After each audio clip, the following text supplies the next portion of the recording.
These days, we hear the word genocide a lot. The word actually first emerged after the Holocaust, which coincided with World War II. Well, Saturday is Holocaust Remembrance Day, and ahead of that, Harrisburg's Jewish community held a big event. Seth Kaplan was there.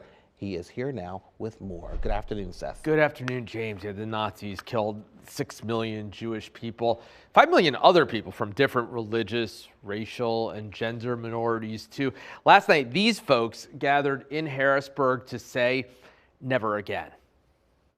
Never again for us means if we aren't actually focusing on how this came to be, how the Holocaust happened, it's going to happen again. Harrisburg Jewish Federation CEO David Cohen. October 7th was really the worst massacre of Jews since the Holocaust.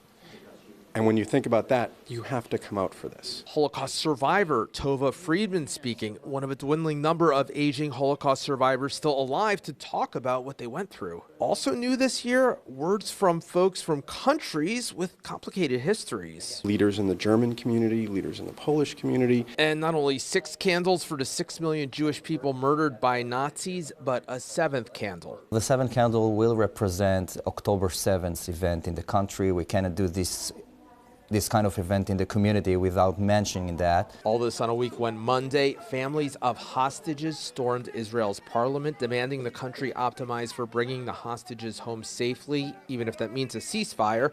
And on Tuesday, 21 Israeli troops died in this explosion.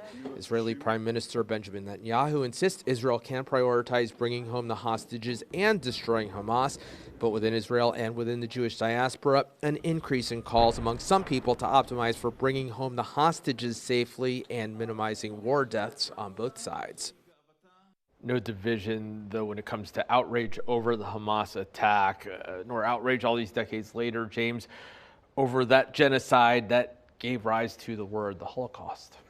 I mean, Seth, you were there. I'm sure it must have been a very moving experience, especially seeing that one lone red candle there representing what happened in October. Yeah, moving also to see how many people turned up. They had an event last year, obviously, before everything that has since changed in the world, and it was just kind of lightly attended, and they really wanted people to show up this year.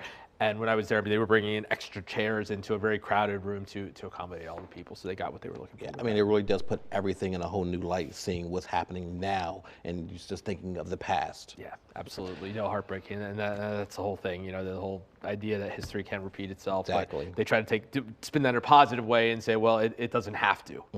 Absolutely. Seth, thank you so much for bringing us that story. Really appreciate it.